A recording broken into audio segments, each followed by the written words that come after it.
कहाँ तक पढ़े थे कल हम लोग? संश्लेषित सूचक पढ़ना है ना?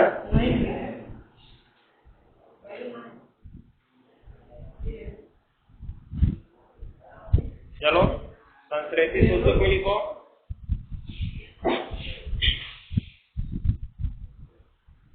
ऐसे सूचक जिनका निर्माण प्रयोगशाला में किया जाता है।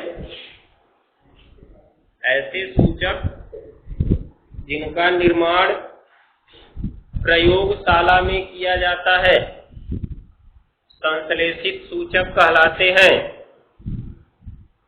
ऐसे सूचक जिनका निर्माण प्रयोगशाला में किया जाता है संश्लेषित सूचक कहलाते हैं। संश्लेषित सूचक कहलाते हैं। जैसे जैसे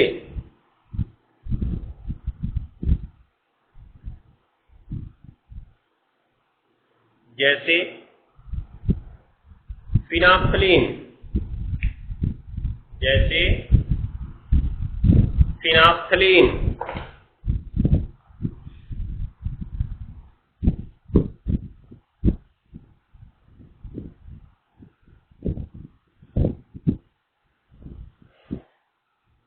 जैसे फिनाफ्थलीन,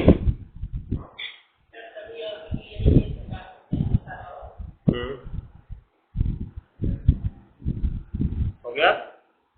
क्या लिखे? फिनाफ्थलीन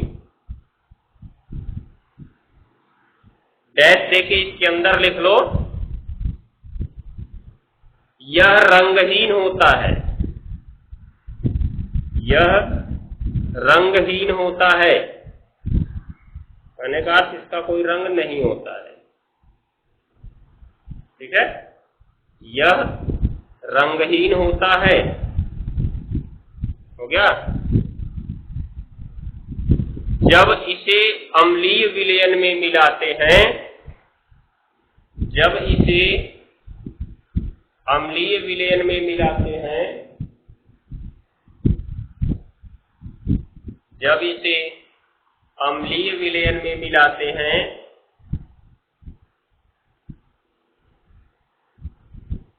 तो कोई परिवर्तन नहीं होता है। तो कोई परिवर्तन नहीं होता है। तो कोई परिवर्तन नहीं होता है। हो गया? परंतु जब क्षारीय विलयन में मिलाते हैं, क्षारीय विलयन में मिलाते हैं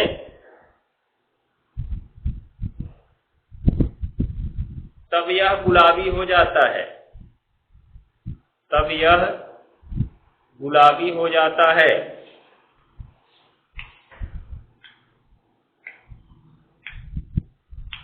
हो गया ना? ये ध्यान में रखना। तो इससे भी हम अम्ल क्षार की पहचान कर सकते हैं। कहने का अर्थ पहले तो रंगहीन है, अम्ल में मिलाया या हमको विलयन दे दिया गया, उसमें मिला दिए, अगर कोई परिवर्तन नहीं हुआ तब हम कहेंगे कि एसिड है, और अगर परिवर्तन हो गया अर्थात गुलाबी कलर का हो गया तब कहेंगे बेस अर्थात क्षारक है। ठीक है ना? ये याद रखना है। उसके बाद लिखो दूसरा नंबर मिथाइल ऑरेंज या मेथिल ऑरेंज भी लिख सकते हो इसको। कई बार बताएं,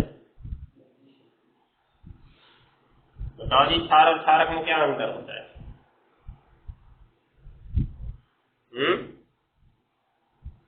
स्ट्रॉन्ग, ये बेस और एल्काली में क्या अंतर है? क्षार और क्षारक।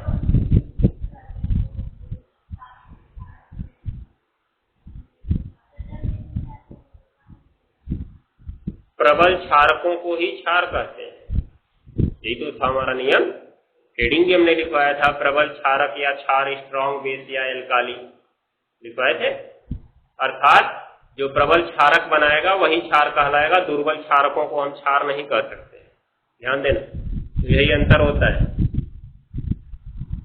आगे क्या लिखे? Methyl orange. जैसे कि इसके अंदर लिखो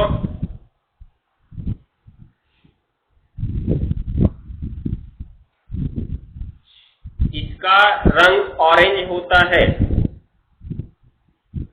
इसका रंग ऑरेंज होता है।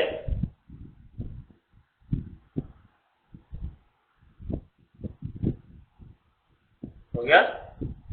जब इसे अम्लीय विलयन में मिलाते हैं, जब इसे अम्लीय विलयन में मिलाते हैं तब यह लाल हो जाता है, तब यह लाल हो जाता है।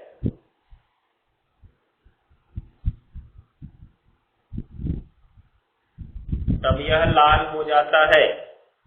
परंतु क्षारीय विलयन में मिलाने पर, परंतु क्षारीय विलयन में मिलाने पर यह क्या हो जाता है?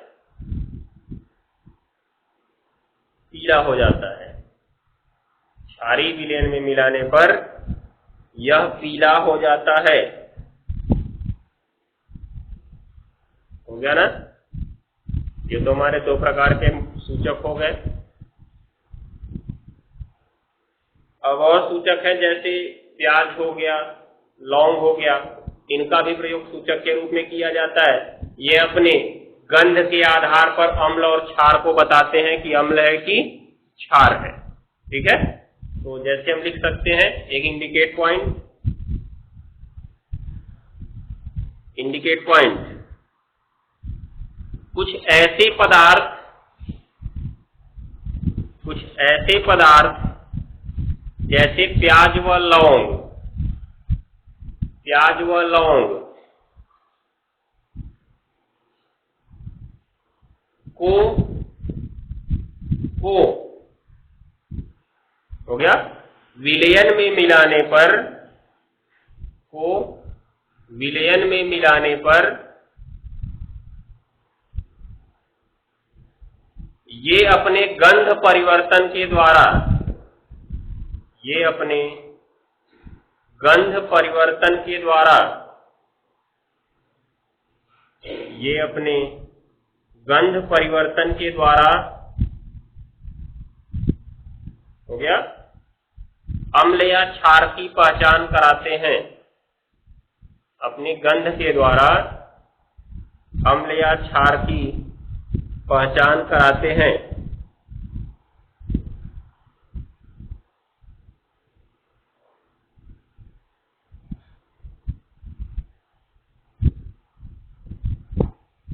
हो गया? बस आगे लिखे ना काली पेन से, इन्हें गंध युक्त सूचक कहते हैं, इन्हें गंध युक्त सूचक कहते हैं।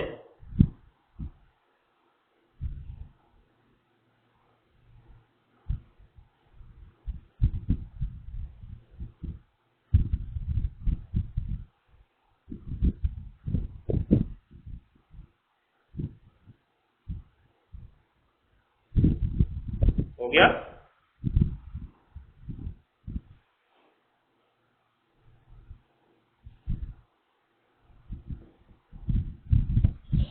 हेडिंग है सर्वव्यापी सूचक, यूनिवर्सल इंडिकेटर।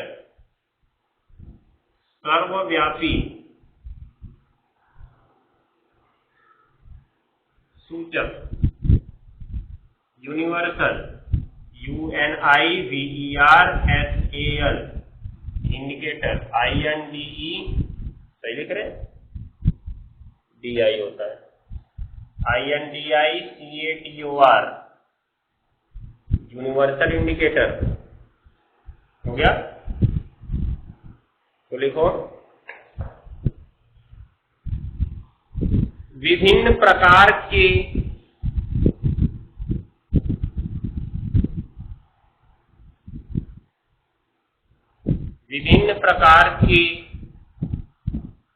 सूचकों को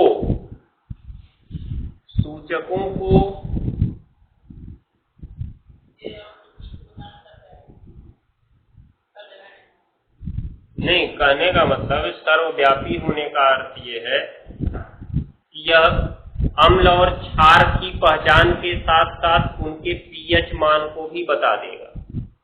इसके पीछे जो हमने प्रयोग किया, चाहे लिटमस पेपर चाहे मिथाइल ऑरेंज, अम्ल हमको दे दिया गया, मान लो तुमसे पूछ दिया गया बताओ वो प्रबल अम्ल है कि दुर्बल अम्ल, तो लिटमस पेपर तुमने उसमें मिला दिया, चाहे दुर्बल हो चाहे प्रबल हो, उसका रंग जैसे बदलना है बदल जाएगा बस, चाहे दुर्बल हो चाहे प्रबल हो। उससे हमसे पता नहीं चलेगा ये अम्ल दुर्बल था कि क्या था, प्रबल था।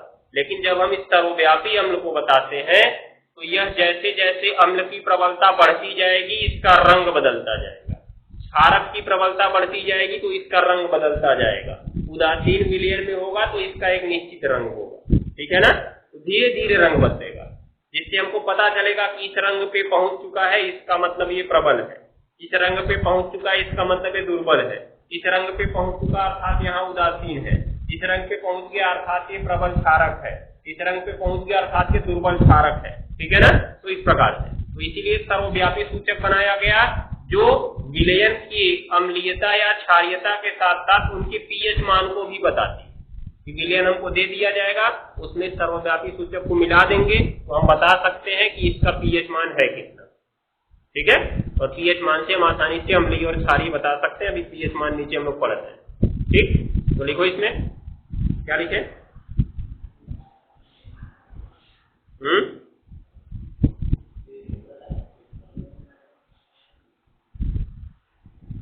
विभिन्न प्रकार के सूचकों को, हो गया ना, परस्पर एक दूसरे के साथ मिलाकर, परस्पर एक दूसरे के साथ मिलाकर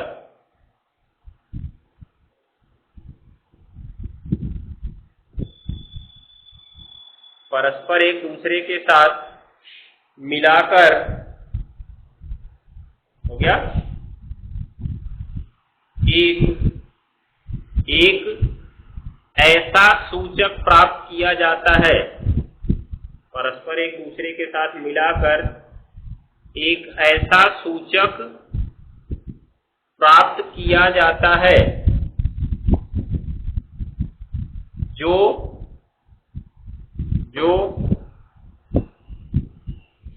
हाइड्रोजन आयन की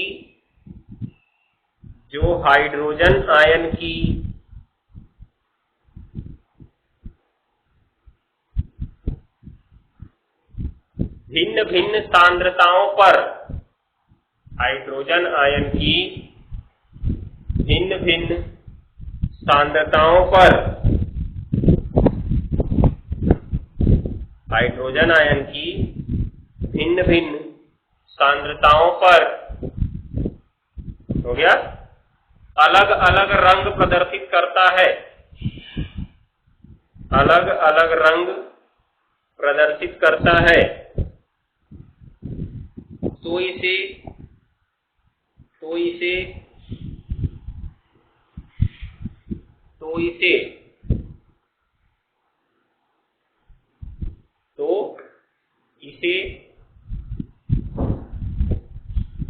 हो गया,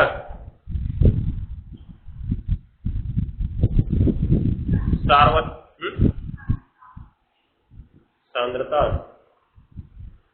क्या बोलते हैं, सांद्रता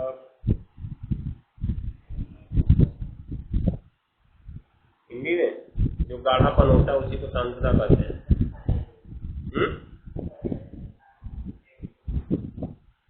हाँ होता है, लेकिन सांद्रता की इंग्लिश, तो इसे सर्वव्यापी सूचक कहते हैं, तो इसे सर्वव्यापी सूचक कहते हैं।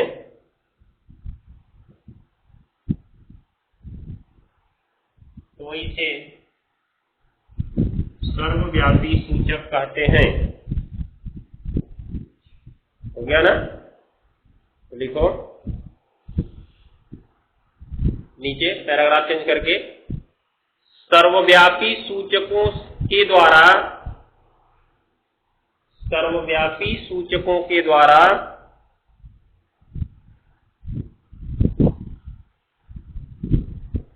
हमें विलयन का पीएच मान, हमें विलयन का पीएच मान तथा उसकी प्रबलता भी ज्ञात हो जाती है, प्रबलता भी ज्ञात हो जाती है।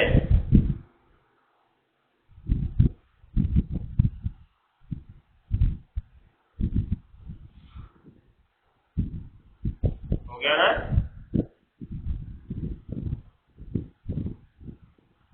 इसे हम निम्न सारणी से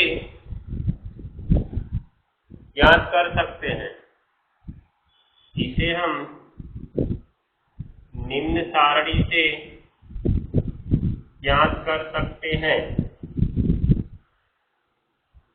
3 कॉलम हमने बनाया। पहले में हमने लिखा रंग, कलर, दूसरे में पीएच मान, पीएच वैल्यू, तीसरे में विलयन की प्रकृति, नेचर ऑफ सॉल्यूशन। ठीक है, ये 3 हेडिंग लिखना है। अब शुरू करेंगे। कलर की स्पेलिंग POLOU, सही है? कौन बोला? ये पढ़े हो? हम देखने पहले गलत है। कॉलम बनाओ फ्रैक से।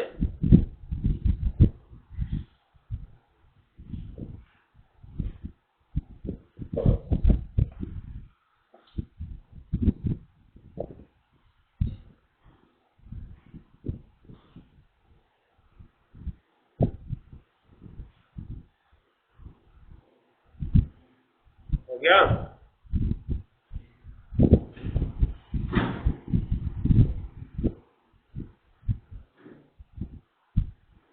अब देखो, ये पीएच मान क्या होता है? पीएच मान भी एक पैमाना होता है। जैसे हम लोग पटरी लेते हैं, पटरी पे दूरी मापते हैं, वो दूरी का पैमाना हो गया। ठीक है ना? पीएच मान पे हम विलयनों की अम्लीयता या क्षारीयता का मापन करते हैं, तो ये भी अम्ल या क्षार को मापित करने का एक पैमाना हो गया। हो गया ना? जैसे हमारी पटरी पे लिखा होता है 0 से लेके 15 तक, वैसे ही पीएच पैमाने पर 0 से लेके 14 तक लिखा होता है। कहां से कहां तक? 0 से लेके 14 तक। तो पीएच मान में क्रम से 0, 1, 2, 3, 4, 5, 6, 7, 8, 9, 10, 11, 12, 13, 14 लिख लो फटाफट, जल्दी जल्दी।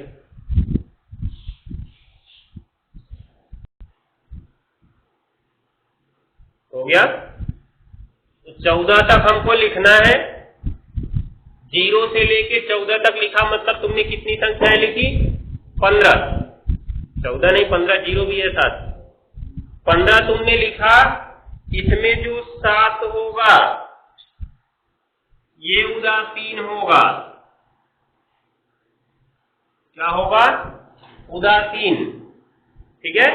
और इसके पीछे जब जाएंगे तो अम्लीय होगा, और इसके आगे अर्थात नीचे जाएंगे तो क्या होगा? क्षारीय होगा। अब देखो, उदासीन के बाद 6 पे गए, तो उदासीन के निकटतम है ना ये, तो दुर्बल कहलाएगा। क्या कहलाएगा? दुर्बल। क्यों? क्योंकि उदासीन में कुछ नहीं प्रबलता है ना। उदासीन की प्रबलता 0, तभी तो उदासीन हुआ है। तो उदासीन के पास है, क्योंकि 6 को 7 के पास पहुंचाना आसान है कि नहीं है? इसलिए 6 को हम दुर्बल कहेंगे। 5 जो होगा वो इससे थोड़ा सा प्रबल होगा ना। 4 जो होगा उससे और प्रबल होगा, 3 और प्रबल होगा, 2 और प्रबल होगा, 1 और प्रबल होगा, 0 सबसे ज्यादा प्रबल होगा। अर्थात ऐसा अम्ल जिसका पीएच मान 0 होता है उसकी प्रबलता सबसे अधिक होती है। ठीक है ना? और ऐसा अम्ल जिसका पीएच मान 6 होता है उसकी प्रबलता सबसे कम। 6 नहीं कह सकते हो, बात को ध्यान से समझना। 7 पे हम पहुंचेंगे तभी उदासीन होगा। 7 से पहले जो भी होगा तब क्या होगा? अम्लीय होगा। तुम पटरी पे जब पैमाना मापते हो तो ऐसा नहीं है उस पे खाली 0, 1, 2, 3, 4, 5, 6, 7, 8, 9, 10 लिख दिया गया। जो 6 और 7 तुम लिखते हो उसके बीच में 10 छोटे छोटे खाने भी बने होते हैं। बने होते हैं ना। तो इन खानों को हम पॉइंट में लेके जाते हैं 6.1, 6.2, 6.3, अर्थात 7 से नीचे थोड़ा सा भी हुए तो सब एसिडिक होगा। मतलब 6.9 वाला जो होगा सबसे दुर्बल अम्ल होगा ना, क्योंकि 6.9 के बाद हम कहाँ पे पहुंच जाएंगे, 7.0 पे, जो कि उदासीन होगा। तो अम्लीयता कहाँ तक चलेगी, 0 से लेकर 6.9 तक चलेगी ना। उसके बाद 7 के बाद जब चलोगे तो क्षारीयता बढ़ने लगेगी, अर्थात विलयन की प्रवृत्ति क्षारीय हो जाएगी। तो क्या करेंगे, 7 से आगे जैसे ही बढ़े 7.1 दुर्बल क्षारक होगा, सबसे दुर्बल क्षारक 7.1 वाला होगा। और आगे बढ़ते बढ़ते हम कहां पर पहुंच जाएंगे जी, 14 पर, जो कि सबसे क्या होगा, प्रबल क्षारक होगा। कहने का मतलब विलयनों का पीएच मान 7 से जितना दूर होगा उनकी प्रबलता उतनी ही अधिक होगी। 7 से जितना दूर होगा उनकी प्रबलता उतनी ही क्या होगी, अधिक होगी। देखो इसमें 0 7 से सबसे ज्यादा दूर है ना, हमने कहा ये प्रबल एसिडिक होगा, अर्थात सबसे ज्यादा प्रबल होगा, प्रबल अम्ल होगा। उसके बाद 14 को हमने कहा प्रबल क्षारक, 14 7 से सबसे ज्यादा दूर है ना, तो उसकी प्रबलता सबसे अधिक होगी। तो हम क्या कहेंगे कि उदासीन बिंदु से जैसे जैसे पीएच मान की दूरी बढ़ती जाएगी विलयनों की प्रबलता क्या होती जाएगी, बढ़ती जाएगी। हो जाएगा।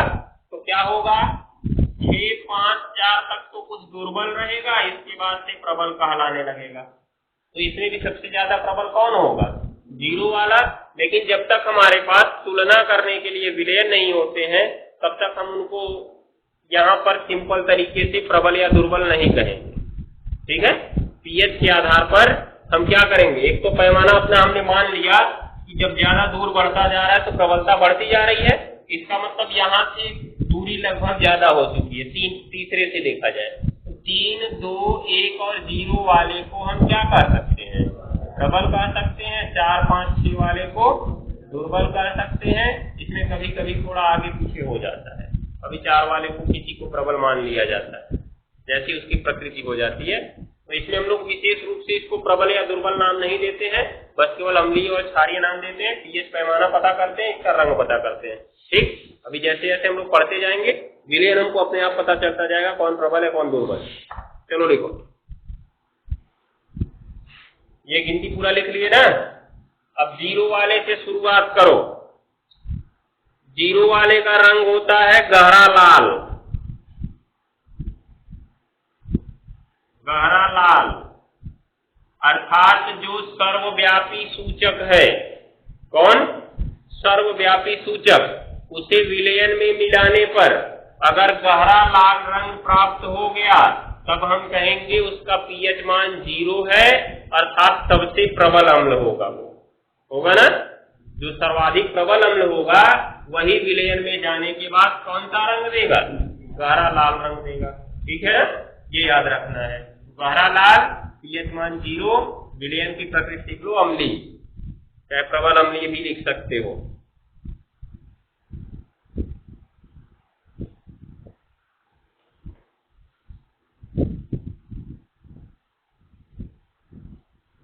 हो गया ना। दूसरा नंबर लिखो, दूसरा, अरे मतलब ये पॉइंट पहला हो गया, दूसरे पॉइंट तो है यहाँ पे, अब एक गिनती पहले ही एक है। इसमें लिखो लाल, गहरा लाल के बाद लाल। हो गया। अगर लाल रंग है तो पीएच मान उसका 1 होगा और उसकी भी प्रकृति क्या होगी, अम्लीय या प्रबल अम्लीय लिख सकते हो, प्रबल अम्लीय।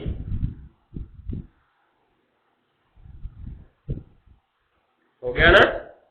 उसके बाद लिखो तीसरे नंबर पे लिखो, तीसरा पॉइंट, हल्का लाल, पीएच मान 2 के लिए, हल्का लाल, हल्का लाल, ये भी होगा प्रबल अम्लीय, प्रबल अम्लीय। हो गया। पीएच मान 3 के लिए लिखो नारंगी लाल, नारंगी लाल, नारंगी लाल हो गया। इसका लिखना अम्लीय, 3 का है ना, तीसरे का रंग है नारंगी लाल और इसकी प्रकृति अम्लीय। ऊपर का जो 3 है उसको प्रबल अम्लीय लिख लेना, इसको 3 वाले को लिखना अम्लीय, हो गया ना। उसके बाद 4 वाले में लिखो, 4 में नारंगी, नारंगी हो गया। 4 का रंग नारंगी है, इसके में भी लिख देना अम्लीय, अम्लीय हो गया। 5 वाले में लिखो पीला नारंगी, पीला नारंगी। पॉइंट 6वां है पीएच मान 5 वाला, पीएच मान 5, पीएच मान 5 के लिए क्या लिखे, पीला नारंगी हो गया। इसका होगा दुर्बल अम्लीय, दुर्बल अम्लीय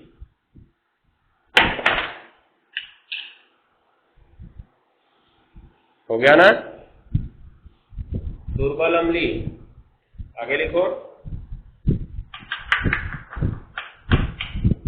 अगला नंबर पीएच 6 के लिए, पीएच मान 6 के लिए लिखो पीला हरा, पीला हरा, ये भी दुर्बल अम्लीय, दुर्बल अम्लीय, दुर्बल अम्लीय हो गया। पीएच मान 7 के लिए हल्का हरा, हल्का हरा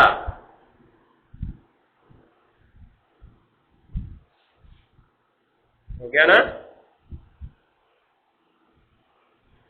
हल्का हरा में लिखो उदासीन, पीएच मान 7 उदासीन को प्रदर्शित करता है।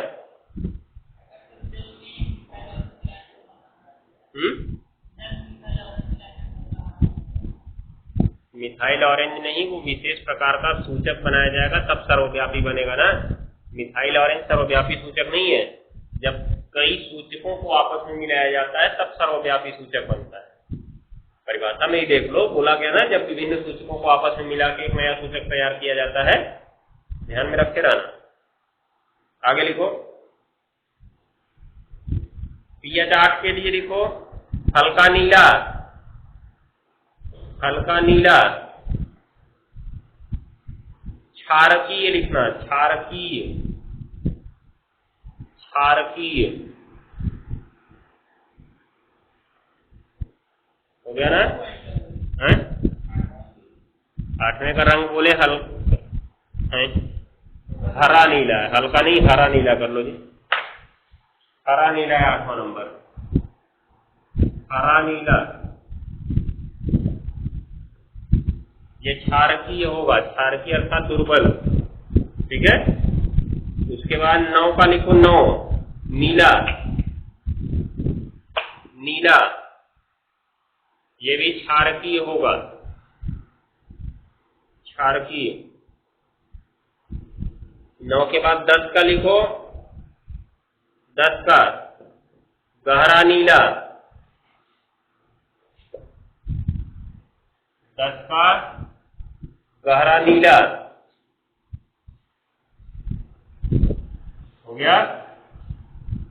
ये भी होगा क्षारकीय, क्षारकीय हो गया। 11 का लिखो जामुनी,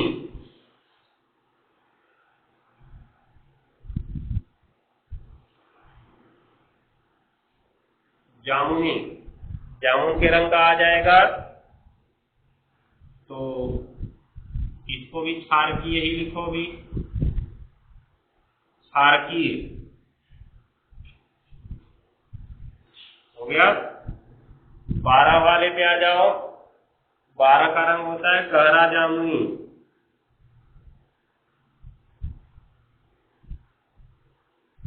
गहरा जामुनी, इसे लिख देना क्षारीय, क्षारीय लिखेंगे 12 वाले को।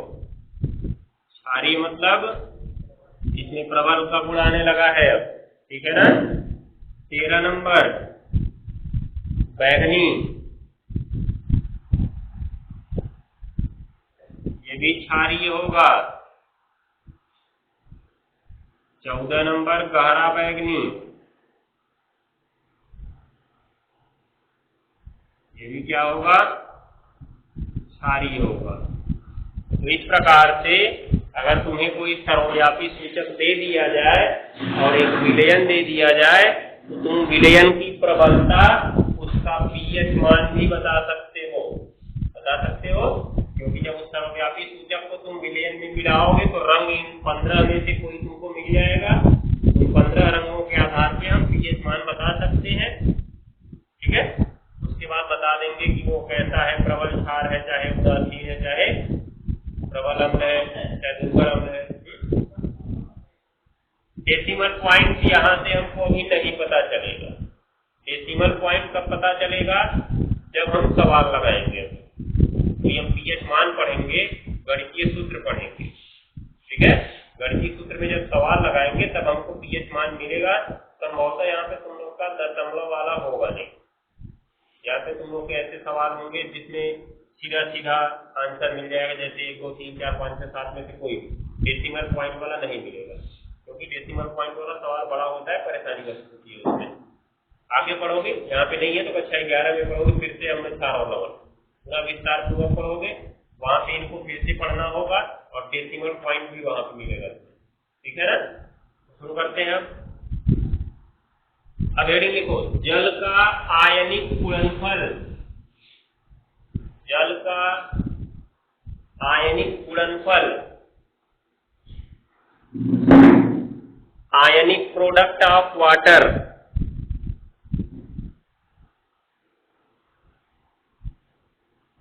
जल का आयनिक गुणनफल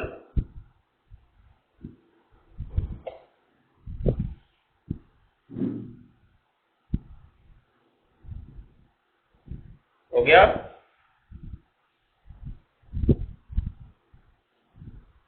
जल का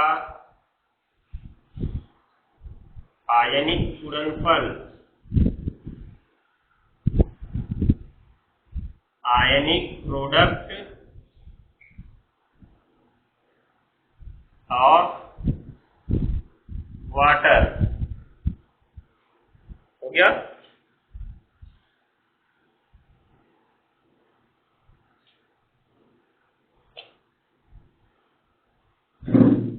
अब देखो,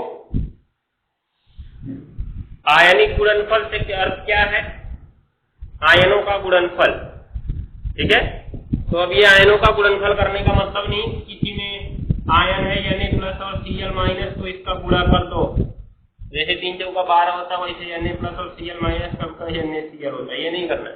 ये इसका गुणा नहीं, मतलब ये आयनों का गुणा, नाम है आयनिक गुणनफल। इन आयनों की सांद्रता का गुणनफल, आयनों की सांद्रता, ठीक है। जैसे तुमने मान लो विलयन NaCl लिया, इसमें Na प्लस की सांद्रता क्या है, Cl माइनस की सांद्रता क्या है, इन दोनों का जो गुणा करोगे वो आयनिक गुणनफल कहलाएगा। तो हम यहाँ चर्चा कर रहे हैं किसकी, जल की। किसकी चर्चा कर रहे हैं, जल की। तो जल जब आयनिक होता है तो कैसे होता है, H2O, जल का आयनन सदैव इस प्रकार से होता है, H प्लस देता है और क्या देता है, OH माइनस। तो अगर H प्लस आयन की सांद्रता, अगर हमको किसी आयन की या किसी पदार्थ की सांद्रता निकालनी है तो हम उसको बड़े कोष्ठक में बंद कर देते हैं। निष्कर्ष, यहाँ केमिस्ट्री में तुमको कहीं भी बड़े कोष्ठक में कोई भी पदार्थ दिखा तो इसका अर्थ ये समझ लेना कि उसकी सांद्रता प्रदर्शित की गई। क्या प्रदर्शित की गई है, सांद्रता। तो H प्लस को हमने यहाँ पे बड़े कोष्ठक में प्रदर्शित किया, अर्थात H प्लस की सांद्रता हो गई, और गुणा OH माइनस को हमने बड़े कोष्ठक में प्रदर्शित किया तो OH माइनस की सांद्रता हो गई। हो गया ना। इन्हीं दोनों का हमने गुणा कर दिया तो जल का आयनिक गुणनफल हो गया, जो कि एक स्थिरांक होता है, इसलिए K लगाया हमने। वाटर के लिए निकाल रहे हैं इसलिए W लगा दिए। तो जल का आयनिक गुणनफल Kw बराबर H प्लस होता है और OH माइनस होता है। ये कितना होता है? 10 की घात -14 होता है। इसलिए pH पैमाने पर 14 तक गिनती जाती है। ठीक है ना, ये ध्यान में रखना है। तो लिखना शुरू करो इसमें अब।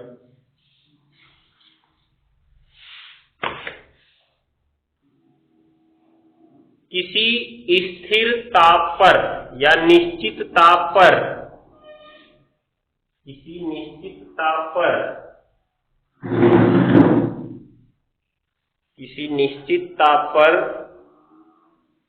जल का आयनिक गुणनफल, जल का आयनिक गुणनफल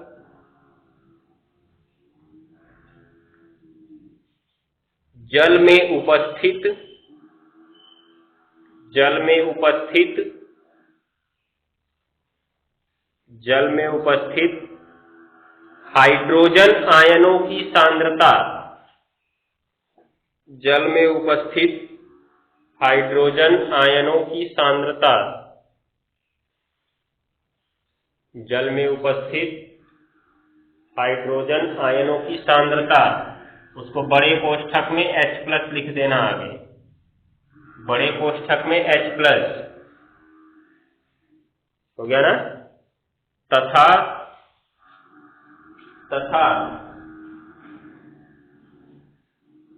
हाइड्रोक्साइड आयन की सांद्रता,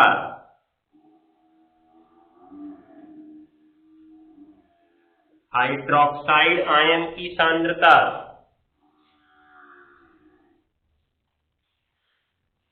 बड़े कोष्ठक में OH माइनस के गुणनफल के बराबर होता है, के गुणनफल के बराबर होता है, के गुणनफल के बराबर होता है, के गुणनफल के बराबर होता है। इसे Kw से प्रदर्शित करते हैं, Kw से प्रदर्शित करते हैं, क्योंकि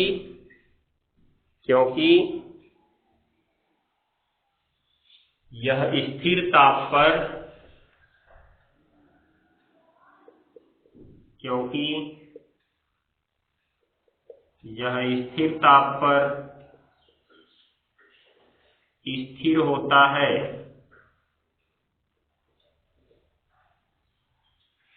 हो गया, ये लिख लो। चूंकि H2O का आयनन इस प्रकार से होता है H plus plus OH minus, इसलिए आयनिक गुणनफल Kw बराबर H प्लस गुणा OH माइनस। सूत्र तक लिख लो, बाकी चीजें इसमें कल होंगी।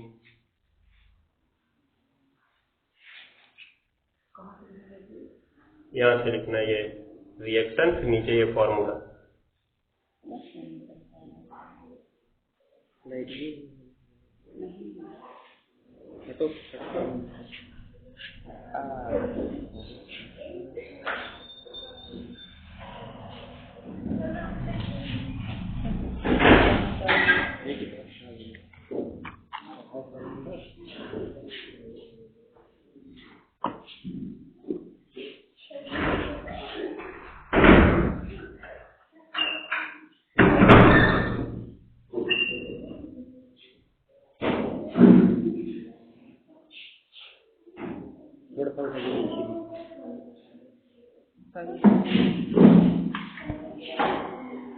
बहुत